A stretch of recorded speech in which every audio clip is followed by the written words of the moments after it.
Credit to Toho, it's DICEM, check it out, peep it.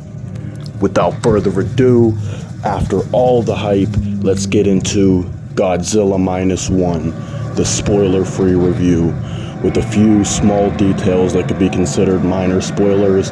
So if you want to be completely fresh going into this and you have not seen it, go ahead and click off, but it is not a spoiler review. So without further ado, let's get it. Here's some photos of me at the theater, ready to see the film, going into it with a fresh mind, an open mind, and I absolutely loved it. I felt like it was a remake, but not a direct remake or reboot of the original film, but it did pay homage to the original film, and you could see that on screen. And it was definitely a masterpiece. It was definitely masterful. It was definitely a movie that I would rewatch. It's got a lot of rewatch value, and I think that it's dope. This is a movie, as I predicted, with a Godzilla that is truly raging, a feral Godzilla that, small spoiler, can regenerate. So it is not exactly as durable as, say, Shin Godzilla or Legendary Godzilla, but it is because it can actually regenerate from the harm done to it. This is a Godzilla whose presence on screen can be felt.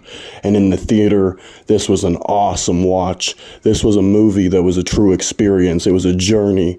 It had a lot of heart and emotion. It was raw. And yet, the Godzilla monster scenes were absolutely amazing, incredible, just fascinating and badass to see in action. Gojira, Goji, aka Godzilla, was at 164 feet tall. Not the largest he's ever been, especially in recent years, but he's definitely one monstrous, savage Goji. I really, really love this movie. I cannot get over it, and I'm going to rewatch it. I'm going to be talking about it. This is a masterpiece that's finna be on my mind for a grip. And Godzilla's atomic breath, don't even get me started. This is definitely my favorite recent iteration of the atomic breath, next to Legendary and Shin Godzilla's atomic breath. I definitely really fuck with and love this atomic breath. Excuse my language if any younger people are watching this video. Anyway, yeah, I loved it. I thought it was absolutely an instant classic, and I feel like Toho really did it right.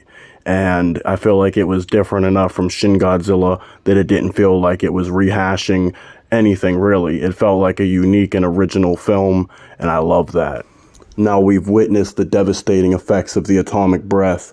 This is an atomic beam, a heat ray that is shot out, made of condensed radiation that upon impact absolutely explodes like a nuke or some sort of hydrogen bomb. This is a Godzilla that is unbelievably dangerous and lethal, very deadly to the extreme. He specifically makes himself ruthless. He has savage and barbaric tendencies. He is a absolutely monstrous animal.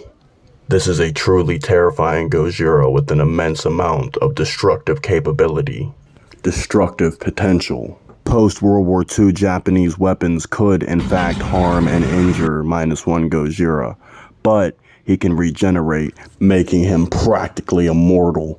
Now, it's been your boy DICEM, and I'm outie. Peace. Stay tuned for more videos, and I'm out.